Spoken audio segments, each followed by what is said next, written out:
Hey, I'm Chicken, and I want to talk about why you want to position somewhere, not where you want to position, because the why is so much more important than the where, because in a single bit of game state changing, what weapon you're playing, then your positioning will change, sometimes entirely, depending on what's going on, and a lot of people don't catch that when they just say, oh, here's a good position. Simply, the why fuels the where, and swapping it makes the wrong things too important.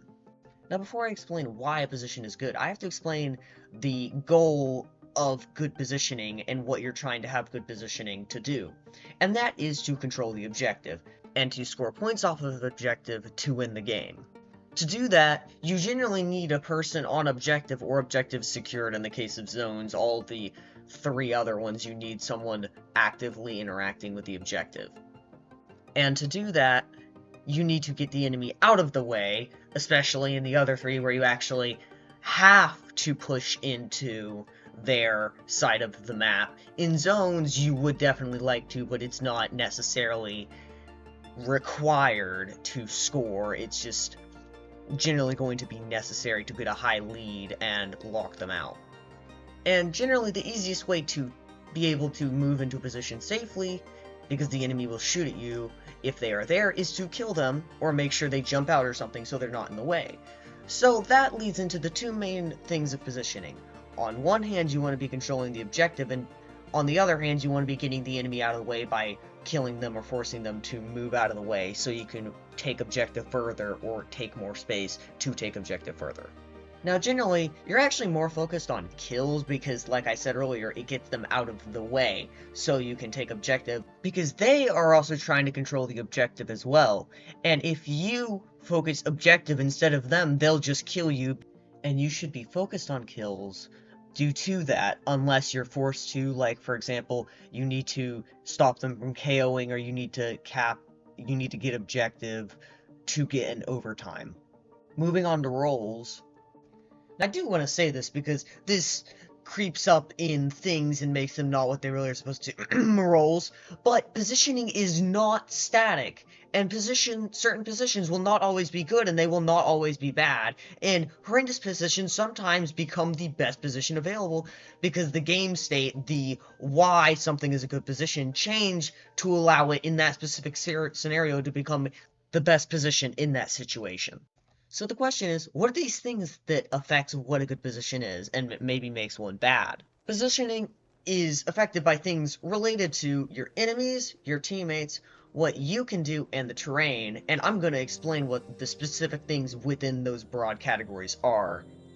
Now, what you can do is very personal, and part of the reason why I'm not doing a broad statement, because I'm going to leave it to you to analyze your weapon and decide, and also include your playstyle in there, is what you could do and how you could affect the game and what positions would be good for you, because there's so much weapon variety in this game. But generally, if you have longer range than your opponent, abuse it when you can. Or if you have, like, AoE, then abuse it when your opponent can't hit you back. If you have a faster time to kill, then get in and just start shooting at them. Or if you can't affect them from your range and you have, like, a bomb, then throw it and just space them out and try and set up a play. Or if you have a special, make sure you use it. Now, terrain's a little weird because sometimes it's very helpful and then at other times it gets ignored. So really just keep in mind that it is there, and if you're a weapon that's going to like to abuse it, like sloshers or blasters, or you're a shooter with fall off. Editing Chicken, don't know why I didn't mention this earlier, but I feel like it is relevant to mention that high ground does give you a bit of extra range, and that's why a lot of anchor type weapons like to position there, so do keep that in mind. Then make sure you are aware of it. But just know that sometimes, due to the game state, you might take a terrain-wise bad position because the other factors mean that it doesn't matter anymore. And I'm not actually giving any specific areas to position in this video, because when I say that, it puts too much of an emphasis on terrain rather than overall what's going on in the game and what everything included, not just like the specific place on the map.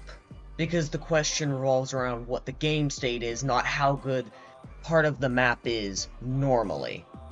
Whatever that's supposed to mean in this game. So the next part is the enemies. And generally, what you want to try and do is, as much as possible, be able to kill them before they can kill you, or when you can, be able to shoot at them when they can't shoot at you. Sometimes this is due to abusing terrain and what your weapon can do, like I said earlier, and then other times it's because you snuck up on them and they're not currently looking at you. Or maybe you have a faster kill time than them, so you can just get in and use that, without having to get as much as an advantage. But if you're doing something like taking on multiple people at once, make sure that only one of them can shoot at you at a time, because otherwise you just explode way too fast in this game to be able to do that. Which, I'm not saying you can't take 1v2s, or anything higher. I'm just saying if you're going to take a 1v2, make sure you have terrain or something to where you only have one of them shooting at you in a time. So it's really two delayed 1v1s instead of two people shooting at you at the same time. However, sometimes there's also scenarios where you can shoot them because, like, long range, not even just terrain manipulation, but like their weapon can't deal with your weapon because of whatever reason, like maybe you have a shield, maybe you have longer range, not just terrain abuse, and then that's also a very good advantage that you want to use. Next up is teammates, and yes, this applies to solo queue. Just know that you may not be as coordinated, and you're generally going to be playing around the other things more than teammates, because solo queue can be confusing sometimes, especially if you're not really good at it. Not saying it's impossible, just suggesting realistic goals. So generally with teammates, whenever you can do it so you take a 2v1, then you want to do that, because it allows you to both play more aggressively, because it's much harder for that one singular person to take down two of you when both of you are shooting at them, merging your kill times, which merging your kill times also allows you to do things more efficiently, especially in a lot of the more ship-focused comps that we see nowadays. Also, do be aware, and you learn this skill over time, that if you see a teammate playing an angle, or you see like two people on one person, you can generally trust them to be able to get rid of that for you, and you can carry on and not have to respond to it, whether it's watching an enemy flank angle or one of the enemies got behind you and needs to be dealt with. Which allows you to keep your lineup, especially because sometimes if people get behind you, half of what they're doing is they want you to turn around so the people who are actually going to be scary can just go collapse on you. Now, there are scenarios in this game of when things do change and you just have to play aggressively, even if it is very risky. These are when, right after you make a good play, or one of your teammates does, and you want to capitalize off of what just happened, specifically when you just broke their defensive line or you made a hole that you want to drill into. And the other one is when the enemy has such an advantage, like they're about to KO, or you need to get a chance at overtime, that you just have to play aggressively, otherwise you won't have the time to do a stronger push later. Now, after having watched this, I would like you to use your brain, what I gave you, to figure out times when you could have positioned better, or maybe even times when a bad position became really good, and maybe drop those in the comments. And I have a video actually about risk, which is something I kind of mentioned earlier in this video, but not a lot of people talk about, and how risk is what gets you killed, and I'm gonna link it in the description, and it should be popping up on the YouTube video right here.